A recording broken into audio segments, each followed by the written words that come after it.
അപ്പോൾ നമ്മളിത് ചെറിയൊരു ഡേ ഇൻ മൈ ലൈഫ് പോലെ ചെയ്യാണ് കേട്ടോ. അപ്പം നമ്മൾ രാവിലെ ഇക്കായം കൊണ്ട് പനിയായിട്ട് ഹോസ്പിറ്റലിൽ പോയതാണ്. അപ്പം ഹോസ്പിറ്റലിൽ ഒരു സ്റ്റാഫിൻ്റെ കുട്ടിയാണ് കേട്ടോ. അത് അവളോട് ഒന്ന് ചിരിച്ചൊക്കെ കാണിക്കുന്നുണ്ടായിരുന്നു. അപ്പം അവിടെ ബ്ലഡൊക്കെ ടെസ്റ്റ് ചെയ്യാനൊക്കെ കൊടുത്തിട്ടുണ്ടായിരുന്നു ഇക്കായ്ക്ക്. അതൊക്കെ കഴിഞ്ഞിട്ട് നമ്മൾ അതേ റൂം എത്തിയിട്ടുണ്ട്. പിന്നെ വൈകിട്ട് നമ്മൾ കുഞ്ഞുങ്ങളെയും കൊണ്ട് ചെറുതായിട്ടൊന്ന് പുറത്ത് പോയതാണ് കേട്ടോ. എന്ന് വെച്ചാൽ ദിവസമായി പുറത്തൊക്കെ പോയിട്ട് അങ്ങനെ നമ്മളതേ പുറത്തിറങ്ങിയതാണ്. അപ്പോൾ അതേ ഒരേ തീമിലുള്ള കുറേ ബിൽഡിങ്സ് കണ്ടു കേട്ടോ. എനിക്ക് ഒരുപാട് ഇഷ്ടപ്പെട്ടു. ലൈറ്റൊക്കെ സെറ്റ് ചെയ്തിരിക്കുന്നതൊക്കെ നല്ല രസമുണ്ടായിരുന്നു. പിന്നെ അതേ വഴിയിലും പനയിലും എല്ലാം നല്ല ലൈറ്റ്സ് ഒക്കെ കൊടുത്തിട്ട് എല്ലാം ഉള്ള സാധനങ്ങൾ അട്രാക്റ്റീവ് ആക്കി വെക്കാൻ ഈ രാജ്യത്തുള്ളവർ ശ്രദ്ധിക്കുന്നുണ്ടെന്ന് എനിക്ക് മനസ്സിലായി കേട്ടോ. പിന്നെ നമ്മൾ വേണ്ട വന്നിട്ടുള്ള ഒരു ബീച്ചിലാണ്. പാർക്കിൽ പോകണമെന്ന് പറഞ്ഞിട്ടാണ് മക്കൾ വന്നത്. അങ്ങനെ ഞങ്ങളൊരു പാർക്കെന്നും പറഞ്ഞു പോയിരുന്നത് ഇവിടെ കേട്ടോ. അപ്പം ഹിബൂസ് ഓൾറെഡി പിണങ്ങിയിരിക്കുകയാണ്. ഈ പാർക്ക് കൂടെ കണ്ടപ്പോഴത്തേക്ക് ഈ പിണക്കം ഒത്തിരി കൂടെ കൂടിയിട്ടുണ്ട്. കുടിവെള്ളം എടുത്തിട്ട് ചെടിക്ക് ഒഴിച്ചാൽ ഞാൻ വഴക്ക് പറഞ്ഞതിനാണ് കേട്ടോ പിണങ്ങിയിരുന്നത്.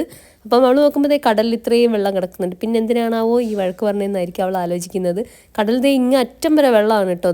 കല്ലെടുത്ത് എറിഞ്ഞ് നോക്കിയപ്പോഴാണ് മനസ്സിലായത്.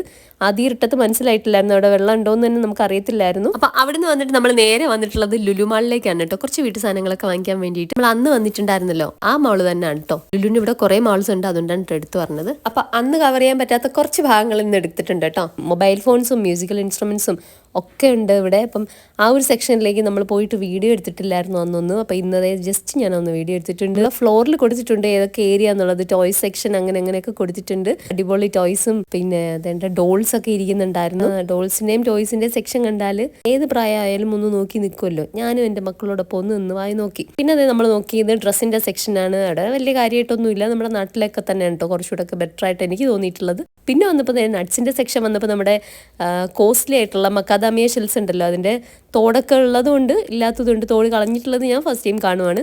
ഇത്തവണ നാട്ടിൽ നിന്ന് ചക്ക കഴിക്കാൻ പറ്റിയിട്ടില്ല. ഞാൻ വന്നപ്പോൾ കൊണ്ടുവന്നിട്ടുണ്ടായിരുന്നില്ല. അപ്പോൾ അതിൻ്റെ കോസ്റ്റൊക്കെ എടുത്ത് ഇങ്ങനെ കാണിക്കുകയാണ് കേട്ടോ. നല്ല വിലയുണ്ട് ഇവിടെ നാട്ടിലേക്കാട്ടിലും.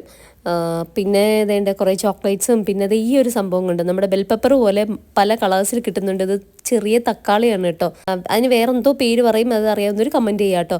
പിന്നെ മാംഗോസ്റ്റിൻ അങ്ങനെ കുറേ സംഭവങ്ങൾ ഇരിക്കുന്നുണ്ടായിരുന്നു. അപ്പോൾ അതിനിടയ്ക്ക് നോക്കിയപ്പോൾ വീണ്ടും ചക്ക ചുള മാത്രമായിട്ട് എടുത്തിട്ട് കവർ ചെയ്ത് വെച്ചിരിക്കുന്നു. പിന്നെ കുറേ സ്വീറ്റ്സ് ഐറ്റംസ് ഉണ്ടായിരുന്നു. നമ്മുടെ കപ്പലിൻ്റെ മിഠായിയാണ് കേട്ടോ അവിടുത്തെ ഹൈലൈറ്റ്. പിന്നെ എല്ലാ സ്വീറ്റ്സും എല്ലാ നട്ട്സും ഉണ്ട്. അങ്ങനെ ഇന്നത്തെ പർച്ചേസ് കഴിഞ്ഞിട്ട് നമ്മൾ നേരെ റൂമിലേക്ക് പോയിട്ടുണ്ട്.